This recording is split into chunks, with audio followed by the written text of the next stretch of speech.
So how do you fry an egg? Now when it comes to restaurants, we usually serve 2 eggs per person, which is 1 portion. And that's how I'll show you. Now the first thing when you want to do that is to crack the eggs. Now cracking the egg is something that is kind of technical, and this is the way it works. You need to hit your egg on either on the surface, which is a flat surface, or the edge of the plate, and sometimes people use a knife or a fork to crack the egg. That is the most important part. You only need to use a small amount of force to do that. Don't use too much force when you're cracking the egg. The next thing you want to do after the egg is cracked slightly is using your thumbs, dip your thumbs into the cracked part of the egg just to open up, especially to open up the membrane. The next thing you want to do is to pull it apart from the center outwards, and then releasing the egg into the bowl. Now when you do that, you will not have the eggshells falling into the egg. Eggshells fall especially when you use too much force, or you hold it too firmly, and then the eggshells will fall into the egg. So on the cracking of the egg, I hope that tip has been helpful. Now let's cook the egg. The first thing you want to do is to season your egg. I'm using salt and pepper. That should be enough. The next thing you want to do is to have your pan ready. The pan should be hot, slightly hot, and all you need to do is add a little bit of oil. Now a little bit of oil is dependent on the type of frying pan that you have.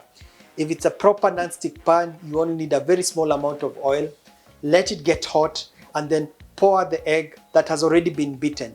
Make sure you beat the egg completely using a fork, and the fork is the best thing to use when beating the egg.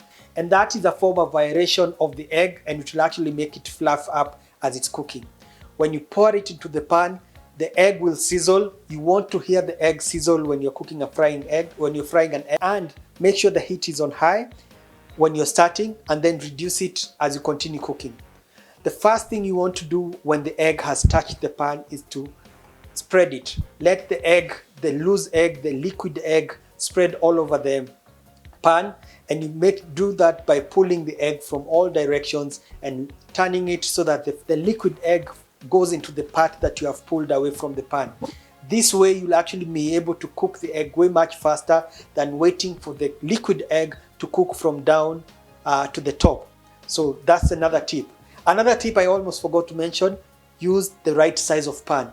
For 2 eggs, you want a 20 or a 22 centimeter pan, nothing bigger. If you use a very big pan, then at that point there will be no point of trying to spread the egg, because the egg will actually spread by itself.